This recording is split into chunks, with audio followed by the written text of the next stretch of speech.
And we are live. Awesome. Woohoo! Hey everyone, thank you so much for joining us. Whether you're watching live, after the event, on LinkedIn, YouTube, Facebook, Twitch, wherever you're watching, thank you so much.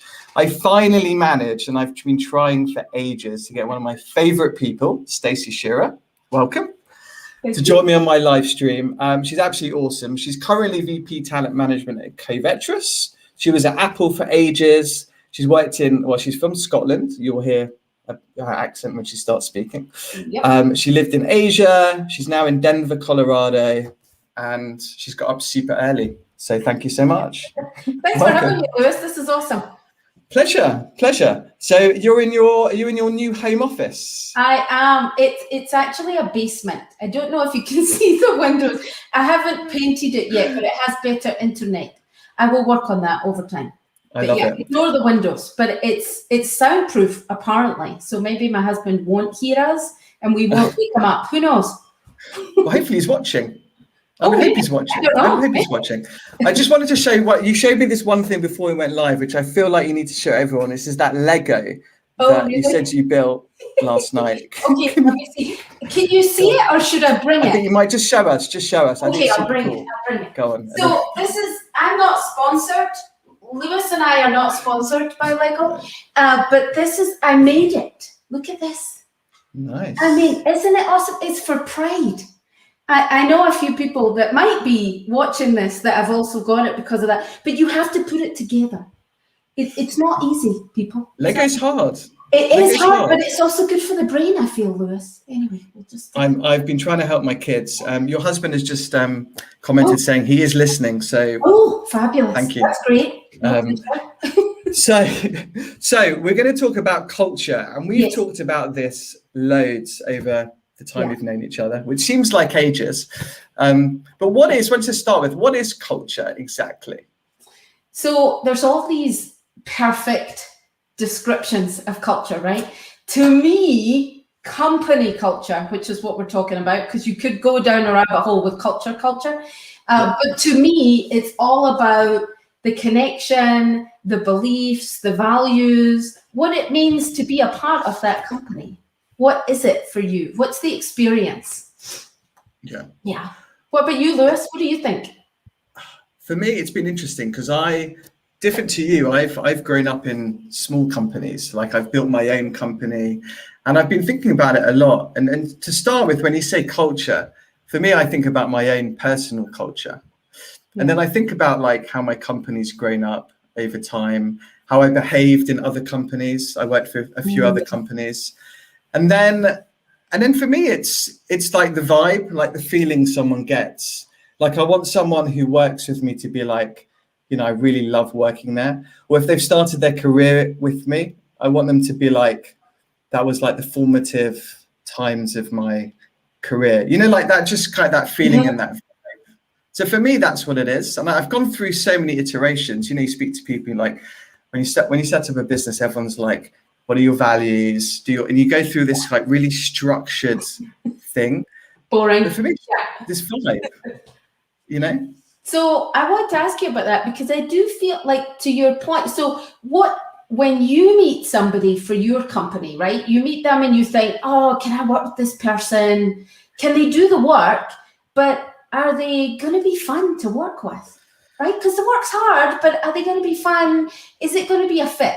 What's going to be a fit for you might not be a fit for them. Life's short, Yeah. And for me, it took me a while to like be comfortable saying this, but it's the same, whether it's working, like hiring people to work with me or working with clients. You want to work with nice people, you want to be happy, you want to work with people that value you and things like that. And so I want to give people the same in return. Yeah. And that's it. It's like I mentioned this quote to you the other day, Simon Sinek. Customers will never love a company until the employees love it first. Which I love that. It's so important. And also, look, it's so many skills are being commoditized now. Yeah. But the human stuff for me is just getting more and more important. And so, you're right. Like for me, if I'm hiring people for myself, kindness and empathy are like the two number one traits I look for. That's the future, Lewis. especially over COVID, right? There was so much, everybody experienced it so differently, but it also opened up this, do we care about each other? How are you doing? Are you okay working from home with the kids in the background and, you know, our animals, in my case, with the 5 cats and whatever? Are you okay with it? And having that, I've worked in companies a long time ago where they didn't ever ask how you were doing. And it was fine because I didn't know any better. But you bring so much of yourself to work now that it is important to say, oh, hey, how are you doing? And actually wait for a response. Yeah. But, you know, when I was in the office, I was like, hey, how you doing? But I didn't wait to hear the answer a lot of the time. Lewis, you know what it's like. You know what it's like, though? You walk in, so pre-COVID, right? What they call it, BC, before COVID. Oh, I like that. You'd go in and you'd be like, hey, you'd be all, you know, I'd be like myself, like nice and friendly and stuff. But then you wouldn't really like wait for the answer. Like there wasn't time, you know, whereas I found over COVID, like I have the time, or I've like made sure that I've dedicated the time. That's the key. You always had the time, but you made sure you dedicated the time. Yes. Right? Yes. And it's important. It makes the difference, I think, because the work is the work, and the work can be hard and challenging and awesome. But who you get to do it with, that matters.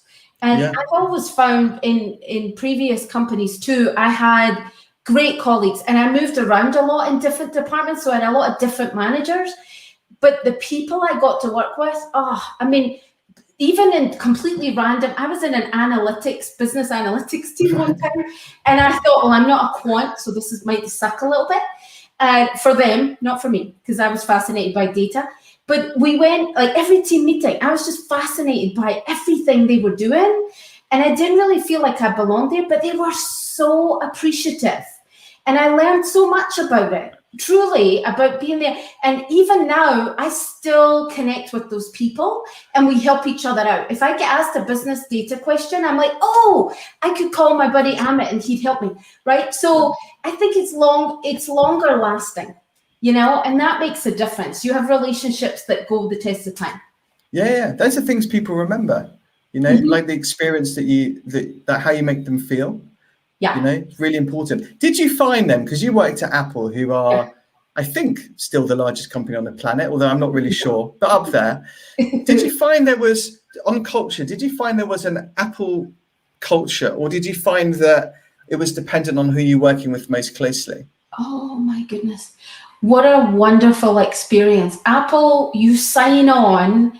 So Apple, and this gets to your point about the candidates, right? So when you go through the interview back then, and I didn't have the pleasure of joining back when Steve Jobs was there, and obviously he built it. But in my interview process, I had so many awesome people, and it was such a good experience. And I thought, oh, this could be fun if I get it. But I was maybe I won't get it because it's a pretty cool company. And then I joined. And the onboarding experience, Lewis, there was one thing I'll never forget. And they said, you know, when you meet people, they treated you like a long lost relative that you really missed, that you wanted to see. Nice. And everybody was like, hey, Lewis, nice to see you. How are you doing? And just that whole experience, it was an onboarding. It was just amazing. Everybody was kind and awesome. And they gave us this little card and it said, you come here to do the things that nobody normally does. You make the impossible possible. You work the weekends, you know, you give everything. And they started it from day one. And every single other thing that followed was the same. They didn't have titles, nobody cared. But if you were in the room, you had to be in the room. You were on. And if you got to work with smart people, and most of the time they were way smarter than you. And it was such an awesome feeling because they would say, well, what do you think? And you'd have to come up with ideas on the fly. So everything they talk about, most of it, I would say, in the good thing, it really lived up to that. And you got to do work that, guess what, you never got to do anywhere else. Like, we would create stuff that's not ever been done. And unfortunately, we couldn't talk about it because that's the Apple secret sauce. But it was just truly doing the best work. They sold you on, come here and do the work that you can't do anywhere else. And I talk to candidates and people now after that, and I say, look, I want your brain to hurt for the right reasons, because mine did. And it was awesome. You go home at the end of the day and you're like, I'm totally brain dead, but I'm feeling awesome because I've used every brain cell to think about how I can make the work and the experience better. Who doesn't want that, Lewis? And did you find that was the same, because you joined in Asia, right? Yeah. Mm-hmm. Did you find that was the same when you went to the US? Like, was this culture like always, like they just managed to build it so it was, that experience was the same everywhere? Yeah, a little bit different. I would say fundamentally, yes. You do come and do the best work, and when you're in meetings and all of that. I would say though that Asia culture and the US culture is different. In Asia, it was, and I've only lived in a few places in Asia, but the people there are just, they're collective, right? So it's, we are in this together. And there's a lot of, if we fail together. And there's a lot of we. And then when I first moved to Cupertino, I heard a lot of I, right? And it wasn't, it's not something people do intentionally. It's just those little things that I thought, oh, this is a bit different. So it was still, you're there to do great work. But it was just the way you interacted with colleagues was a little bit different. To your point about how are you doing, that's so funny, because when I moved to the US, a lot of people would say, hey, how are you doing? And they just keep walking. And I would be like, I'm fine, how are you? Oh, we're not doing that. Okay, let's move on. Right? So I wasn't used to it. I was used to having a conversation. And I was like, oh, we don't do that. Or they would say, we have to have coffee. And I'd be like, when? And then you'd be gone. And I'm like, oh, that's just a greeting. Like, there's some things where I thought, I have to get used to that because it's a different place. It's so true. That's so true. What's really nice to hear is your experience in the interview process. Oh, yeah. Sounds like that what they sold to you turned out to be true. Because so many people I speak to, they get sold on, they get sold on the story, and then they start, and then you catch up with them a few months in, and it's like, not really what I thought it was going to be like. Yeah.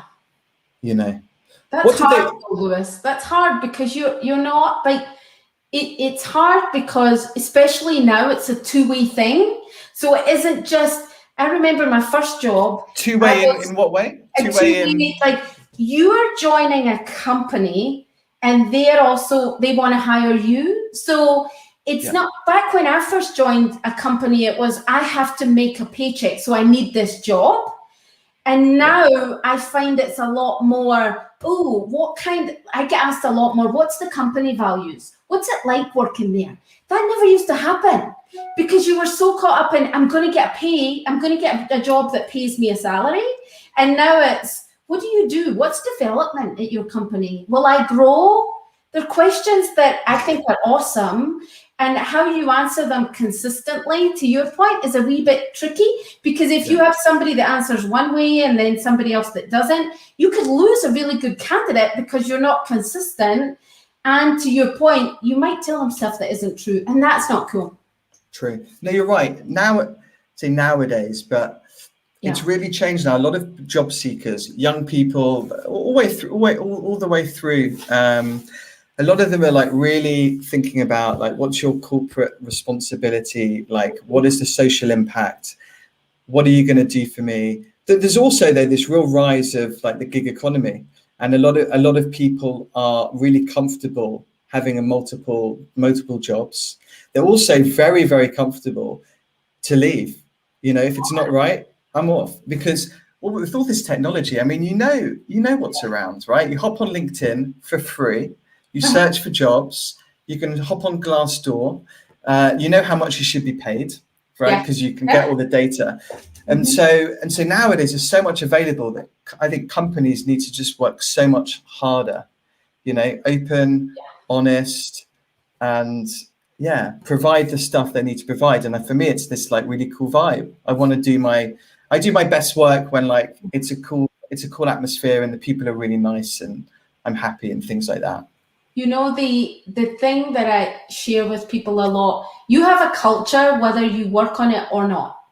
So it's there, right? So I think that you mentioned, we have to be intentional about how we are going to live up to what we say we're going to do, right? Yeah. So if your website says a certain thing, do we really believe that? Is it just words, right? You'd mentioned about when you first started, you have to do, everybody talks to you about the standard stuff. Did you do your mission, vision, strategy, culture, right? But how do you really experience it? What does it really look like to work with you? Like when Adiola and your team first reached out to me, she was amazing. And she had took the time. Like when we talk about the candidate experience, when you go on LinkedIn, and I get this a lot, and I'm sure people watching will too, you get reached out by headhunters and they'll say, are you interested in a chat? Or if you have somebody else. And it's a bog standard email, right? And when you get it, I don't know about many people here, but I care about that stuff. So I'm like, well, you haven't even bothered to really look at my skills. I don't even really know if this job is related to me. So I'm just going to delete it. But Adiola and your team had reached out and said, based on your experience, based on this and that, we really think you'd be a great fit for an opportunity we have. Would you like to have a chat? And the whole experience of her and then to you was consistent with when you say we care about having a cool vibe, being kind. That whole experience really lived up to it. And it made me go, I'll have a chat with them, right? So if you're a recruiter, it's really hard now to be a really good one and get people's interest. But I also sometimes challenge that and say, well, if you really take a few more minutes to find the right candidate, but really tailor it for them. I mean, the right candidate on paper. We can talk about what that means in reality. But on paper, if you really take a few extra minutes, they might call you back and it might lead to something really great. Absolutely. And also just linking it to culture, as you know, right? Incentives govern behavior. And in a lot of recruitment firms, it's you're remunerated on personal performance. Like there's this kind of pressure, you know, like you need to get the role filled quick. Your clients like, right, where are my candidates? And then so it's easy to see how people can slip into that kind of behavior.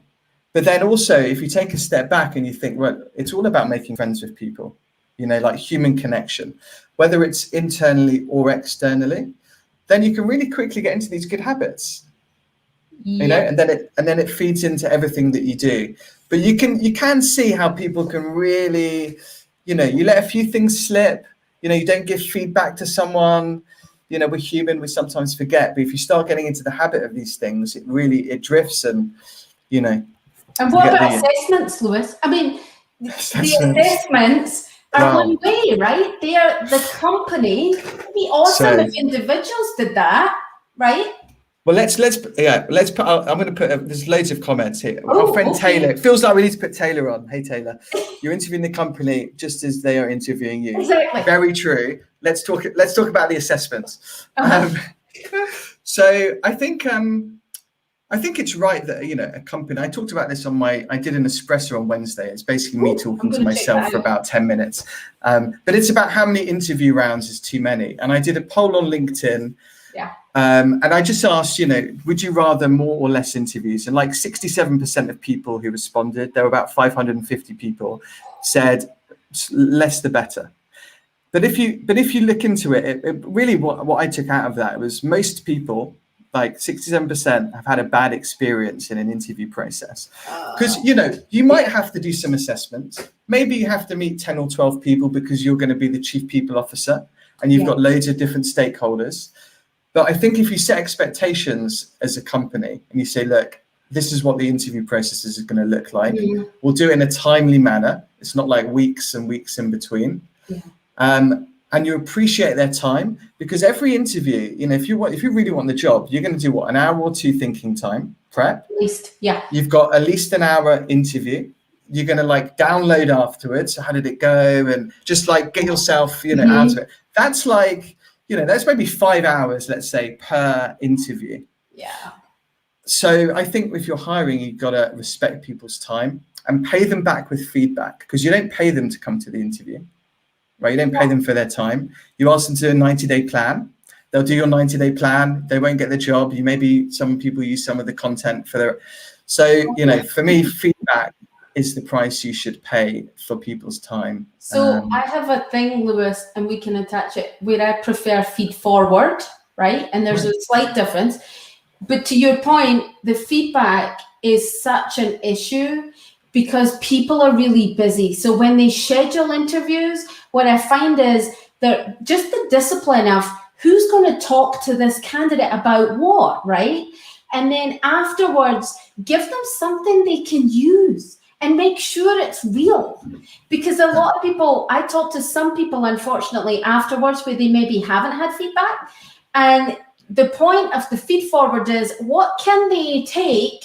Because when you start with a candidate, you know this, you get in their head about maybe another job. So they might not have been looking, but if you take weeks, they're going to start looking because they get excited about the prospect of maybe finding another job. And then you lose them because maybe you haven't given them something that's helpful. So if you say for example, we've changed location.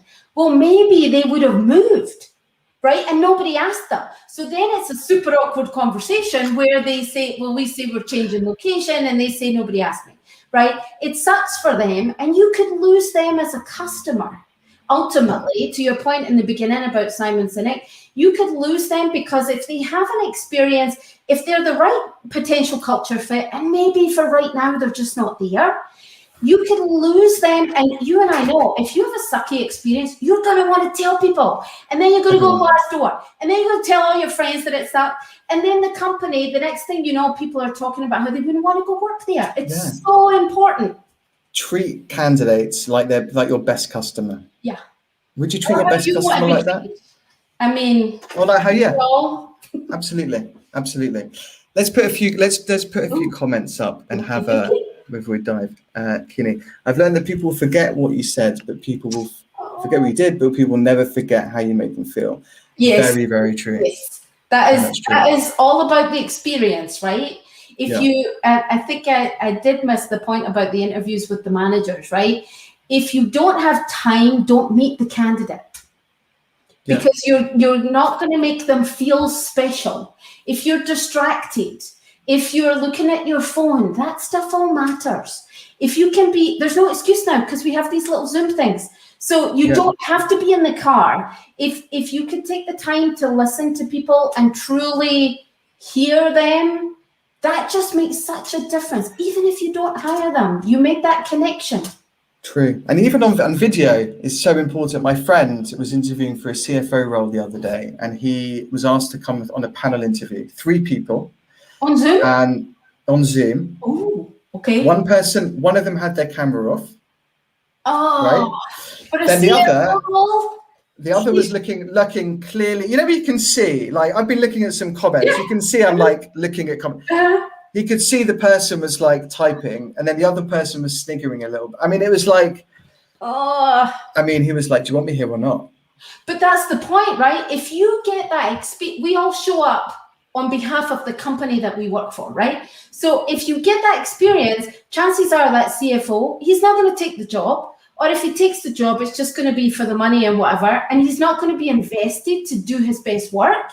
And he's going to move to somewhere better who appreciates him. Because if they're doing that now and he hasn't even joined. And he said, look, you invited me for the interview. You know, I got tapped on the shoulder by a headhunter, asked to reply. I've taken the time to prepare. At least do me the courtesy of being polite. There's a lot of those experiences that I hear, which is a shame. This comment leads us on nicely to my next point.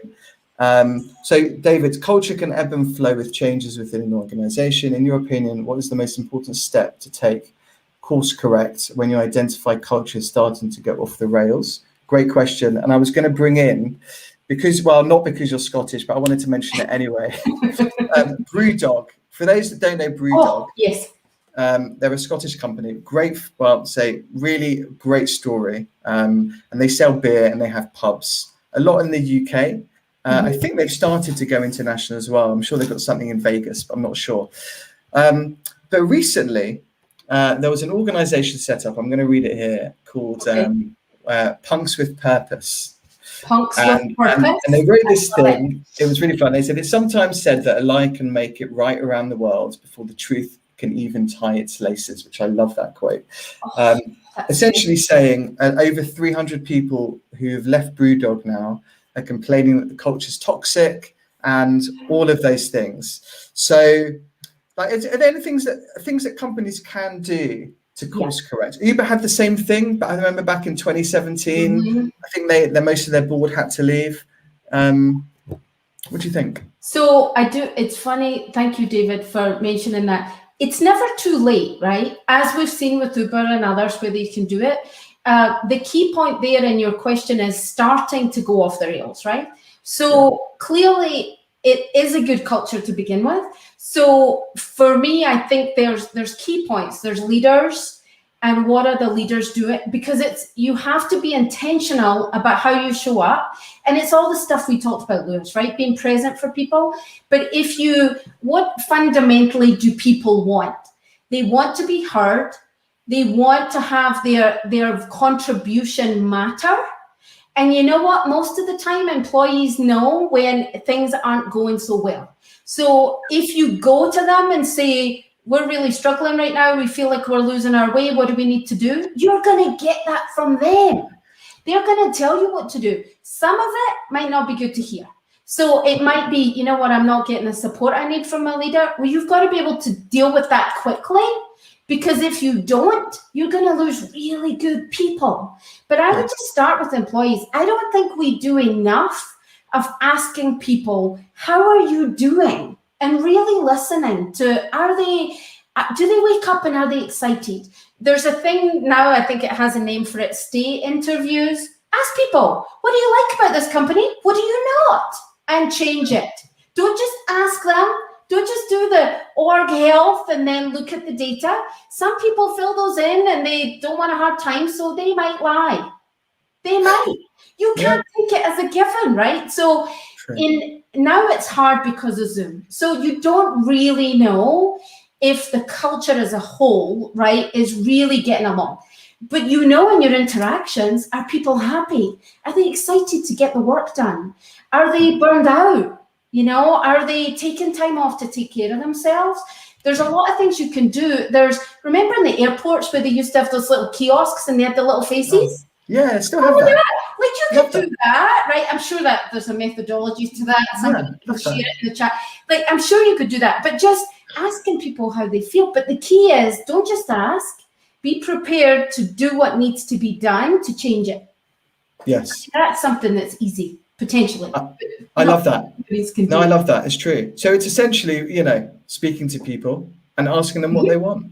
No one size fits all model, and being really human about it.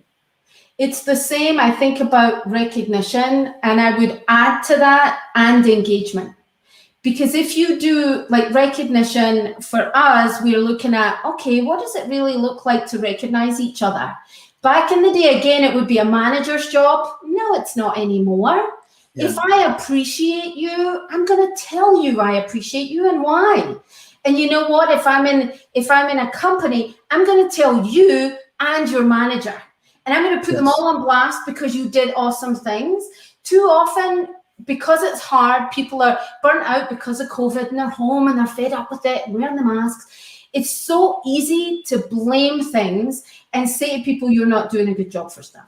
But what if we said, you know what, we're going to look at the beauty of people. They're working hard. They're getting stuff done. You made a really good contribution in that meeting. That stuff matters, Lewis, because if you're calling them out, even if their manager doesn't see it, at least they know that you're bringing it to them.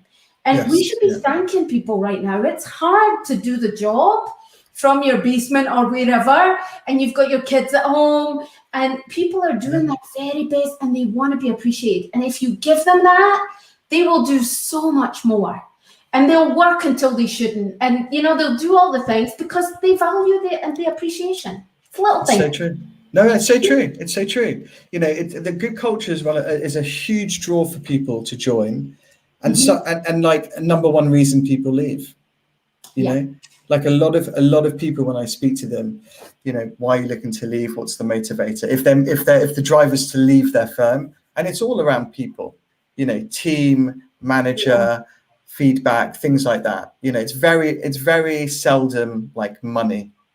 Yeah, you know, but it's money always the does people. come into play after all of those things, right? For sure, You start to think, Yeah. and then you might tell a company. The thing that makes me, it makes me concerned is that sometimes that's what's shared when the real reason isn't money. So then companies can spin the wheels a bit and go, okay, we'll just pay people more. It's sometimes not even, most of the time it's not that, because they joined, the money was fine, right? If you think about it. And then they're leaving because of money? Maybe not. Yeah, well, I spoke to someone the other day, and he was like, I'd give away like some of my salary to be able to, he wanted to work from home more, and this firm were mandating he comes back, which we'll talk about work from home culture in a sec. Yes. You know, so you'll find there's if you ask people to your point, you know, what is important to you, what do you value most, and you listen to them, it's all different. Yeah. And if people feel like you're taking an interest in them, then you behave in the right way, then hopefully they'll do the same with other people. And then you start to build this like nice, caring culture. We have one of our leaders has brought other people to this company, and they come because of him. And you can tell, like they will say, oh yeah, I'm here because, and if the company isn't known, but to your point, the relationship. So they followed him over multiple companies because they believe in him, they have the connection, and if he says this is a company to be, they're going to go. And that's the point, right? It's not, the company is the people. So if you have that, you have a responsibility as a leader, but also as a team member too. It's not just the leadership. You also have a responsibility as a team member to say, how am I going to show up? Can I affect the culture? Because we can. In team meetings and how we show up, we can do that. There's a limit though. You need leadership support, but still, work from home. True. Very true. I want to ask you about cancel culture. Ooh. Now, I know this is a tricky one, and as you know, I'm going to talk about one other poll I did. I've gone overboard on polls recently, but I mean, way too many people are afraid to share their views online and all these things, and it links for me to to culture and all these things. You know, the conversation is all around bringing your authentic self to work. Yes. You know, like be yourself, be your authentic self, all of these things, right? And then you think about it, and it's interesting. I think most people mean bring your authentic self to work as long as you believe what I believe, you know. And then I think we had the US elections recently, or you guys had, and it must have been very difficult where you have these big companies and you have Democrats, Republicans, Trump supported it, you know, and there's so much like it's so polarized. Yeah, I think it really shows. You know, it's difficult to work with people who have an opposing view, and most humans find it difficult to have a normal conversation with someone who they completely disagree with. It always gets a bit heated. So you're always taught at school, like, don't speak about politics, don't speak about religion, don't speak about race. But it feels like, you should be able to, right? Like, if I want to speak, what do you think? I think so. So as you know, and most of the people, if they join and they know me, so I wouldn't, what you see is what you get. I've been around too much and tried over the years to be a bit more serious, be a bit more board-like, be a bit less this. Oh, now you've gone too far. You're now an ice queen. Come back, right? So you do that in your career, right? You listen to people intently like a sponge and go, okay, I've got to change. I don't know if it's just experience living in different countries. I don't know, but I just view it as you have to show up as yourself, because life is too short to be somebody else. Yeah. And it just genuinely, if you can't bring your whole self, I think BC, before COVID, it was different. But now, none of the rules apply. They just don't. So for me, I think it's hard for me personally, because it's also a good thing I'm Scottish, because people, we're neutral, it would seem. Yeah, because people will tell me if they're Trump supporters or not, right? And I'm fascinated by the whole politics in this country and the way that it shows up. But even in my own family, I have a brother-in-law who really supports Trump. and my brother-in-law is Mexican. So, and I don't understand that because of the things that Trump has said about Mexicans. So, you know, there's craziness in the house too, right? But I say that it's, to me, if you can't show up and have a respectful conversation with a colleague about how you feel, it's a new age. If people are saying you have to be like me, people are going to move. There's so many opportunities now everywhere globally that it's not, if you try and shut it down, that's a culture thing. So you're going to help people feel like I can't be myself. I mean, now it's Pride Month, right? You can get a better month, but why do we only have Pride Month? Why isn't it more inclusive, right? We have such a long way to go to be a part, to have companies really take it seriously and not just to tick the box. So many opportunities to say, what do we really mean for people to be included? If you can't speak about what you care about, then you're going to find a company where you can, and they're going to win, even if, you know, you're in a company that you love right now. If you can't speak up, I don't think people will stand for that in the future. Don't you? I just don't think. I think it's important, like, for understanding as well, you know, have these conversations with people, being able to, you know, I want to be able to sit down and say, look, I don't understand, or I'd love to talk this through with you. But not for it to be heated, you know, just as, you know, just as a respect, because as long as you respect people, and this is like the culture thing, right? Like you want to build an environment where people feel comfortable saying to someone, hey, like, I don't understand, or I'd love to talk to you about this, or what do you think about this? Or, you know, my echo chamber on Twitter is telling me this, like, what do you think? Or, you know, like, you should be able to express yourself without obviously offending others and being respectful, and, you know, all of those good things. I think it's important, I think. I agree. The other thing on culture, and maybe I'm being a little bit cynical, but you see all of these awards, right? Like best company to work for, like 2021, and best tech firm. And are you seeing there's a lot of time spent on marketing your culture versus actually like making it a place where people can, you know, be themselves and stuff? I love that topic, Lewis, because I absolutely hate those things.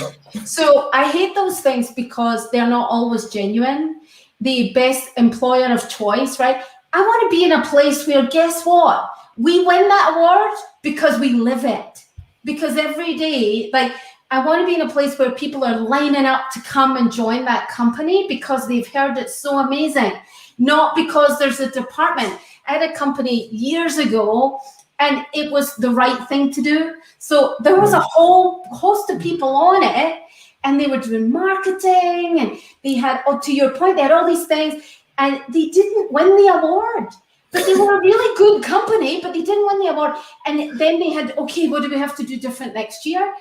If you really live your values, so you and I talk a lot about kindness, relationships, the importance of empathy, right? We talk about that. Not all companies have that, and not all people appreciate that in the same way, right? So if you go to a company and you feel like you're a fit there, that's the most important thing that should happen, right? You want to have, I tell candidates, you want your brain to hurt for the right reasons, right? So if you join a company and you have like-minded, brilliant people who want to do great things, the chances are you're going to then perpetuate that through the culture if you're intentional about it and you protect it. So in the interview process, you make sure that people have like-minded values and things to you. There's ways you can protect it. You should be able to win those awards without having to go through a process. And it's money and all that too, which I just think it's a little overboard.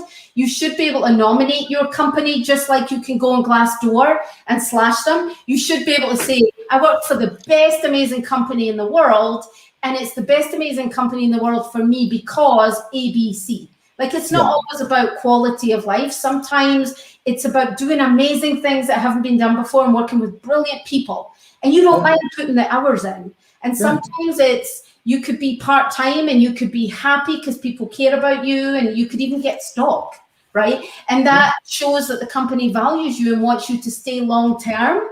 It's not that hard. These things are not that hard, but you have to be intentional. So my friend Lee, if he's watching, he's done a great thing with his company. So he's given every employee, I think like £100 or £200 to spend on someone else in the company. Oh, so I like love that. Someone else, like spend it on someone that you think needs something, like, you know, on a spa day or whatever, you know. So, you know, take the money that you spent on trying to win the best company award and give it to your employees. Make them feel good, happy, give them some time off.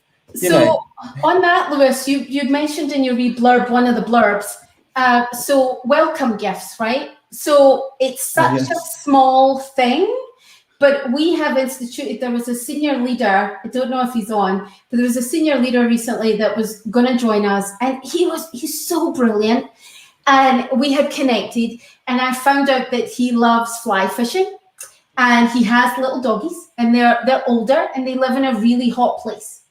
And, you know, during that process, and then we went to hire him, and I knew his company is just they're going to come back, and they're going to offer him all these crazy things because he's so good, right?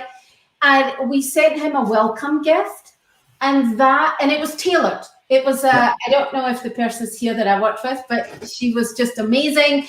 And we talked about, okay, we're going to send the dog something. We're going to send him a fly fishing net. Where can we get it, right? And it wasn't a big investment, but the appreciation, the picture he sent before he even joined to say thank you. Nice. Just those little things, Lewis. It's the personal thing of saying, I value you and I'm listening. And you care about this, and I'm going to get to your point, one size doesn't fit all. I'm going to get you something that shows that you care. And that connection. Now, I don't know, he's maybe not on, I can't comment if he is or not, but he was going to meet the CEO after that. And he said, don't worry, I'm definitely going to come. And, you know, the CEO could have offered him more money. I don't know. Does he need it? Probably not. But I guarantee that made a difference. And he still like takes this is my first week, this is my first month, this is what's happening. And, you know, his dog was sick and we talked about that. There's a connection that matters. And we represented the company in that case. And it just went a little bit further than a regular swag bag. It's so important, that human connection. You know, it's this emotional intelligence, which is the most important thing. If people want to work on anything, for me, it's the emotional intelligence piece. Because, you know, with AI, with tech, a lot of stuff's automated, all of those things. But your ability to do what you did, interact with others, to make people feel good, I think super important. And it takes nothing. It's free. Just ask free. The question and listen. That's it. But it's that mindset of, you know, right to the beginning of, you know, your point in the beginning of like, you know, they're interviewing you as well as you're interviewing them. So when you're hiring, appreciating that people have a choice, you know, and they do want to work in places that make them feel good, treat them like humans, make them feel happy, stuff like that. Yep. And so for me, number one trait to hire, like look for kind people that are considerate, high emotional intelligence, you know. Humility. Also humility of being, a lot of people are really smart, and you touched on this with the resume, right? There's so many people that have done so many awesome things. Yeah. But you can't do it alone. Nobody can. So if, you know, you're looking for somebody who's going to be a leader and they've got those traits, how do they speak about the work? Do they use we? Do they talk about their team? Because we all do stuff and we all contribute to it, but are they willing to not be threatened by people that are amazing? We had this thing at Apple where it was hire somebody better than you. And it's a scary thing because you say, oh, I'm going to hire them, they're going to take my job. But you know what? How relieving it is when you get people saying, oh, you hired them? Oh, they were a good hire. Good job. And then you realize, you know what? They're going to do great things. And if they're ready to do your job, let them do it. There's plenty of jobs. Like, don't get in the way because you want that particular status or not.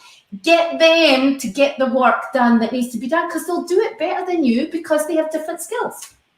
100% true. It's so hard to do though. I know. Like, I think it's really hard. Like, you know, this thing, I did this thing about pedigree over potential, you know, like finding people that are, you know, potentially great, like for a bunch of reasons. Maybe they are kind, considerate, emotionally intelligent, all that stuff.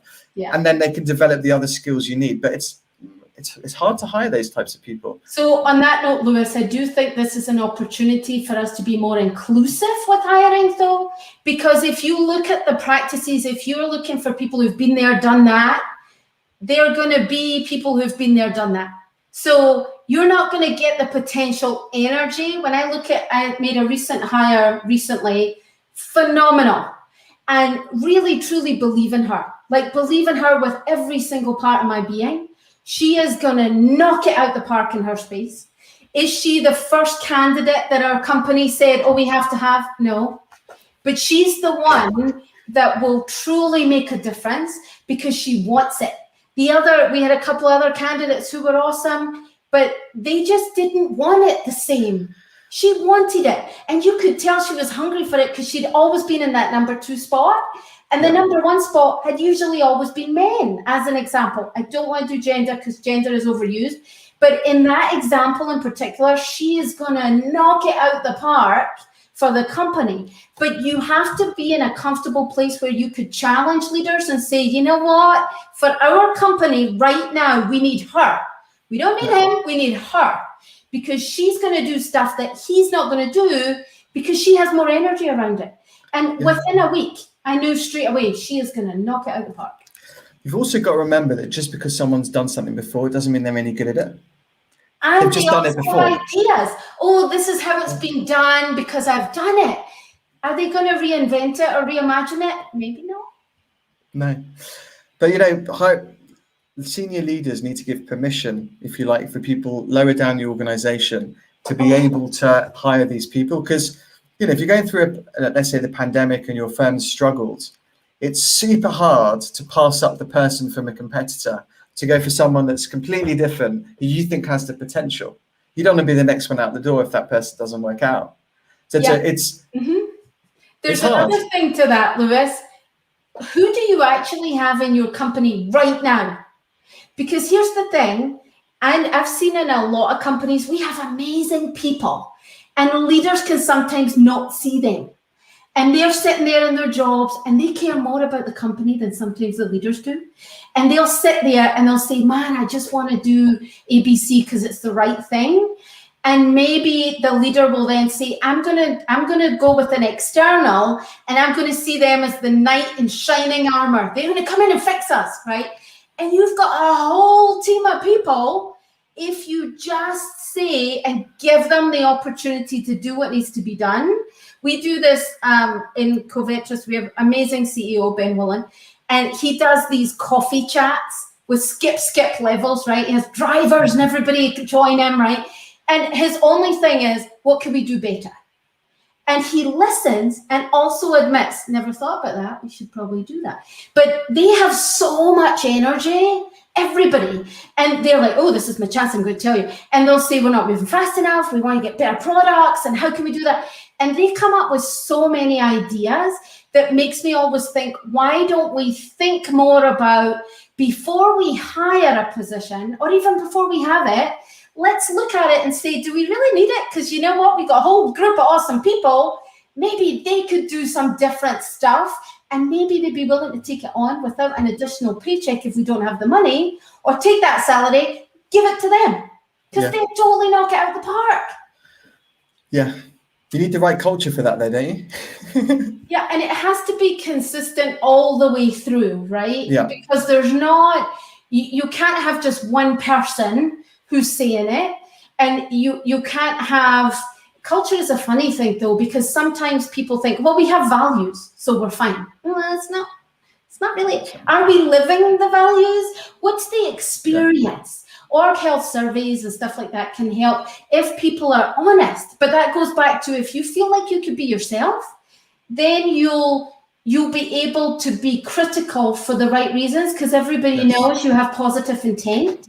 And that's a really big key. If you really want to make the company better, do you want to make the company better for the greater good? Or do you just want to say something that looks smart in a meeting? You know, those kinds of things, it's really important to ask, but listen, and then do something about it. If you can't do anything about it, don't bother asking, because you're just going to upset people, because they'll be like, we answered and you did nothing. It's true. It's all the way down from the top, you know. But then also, you know, for me, or just individuals that are just, you know, behave in the right way, or the way that you feel comfortable. Because you can be a leader at any part of the organization. Everybody is. Everyone's leading. You behave in the right way. People will respect you for it. You be true to yourself, true to your whatever your culture is. You know, like all of these things that have made you the person you are today, and you bring that. I've seen so many people that follow people in companies that don't have the titles, and they follow them anywhere. And they're regular people who don't want the titles, but people listen to them and they respect them. And most of the time, there's many individual contributors who people would ride or die for. And that helps the culture, right?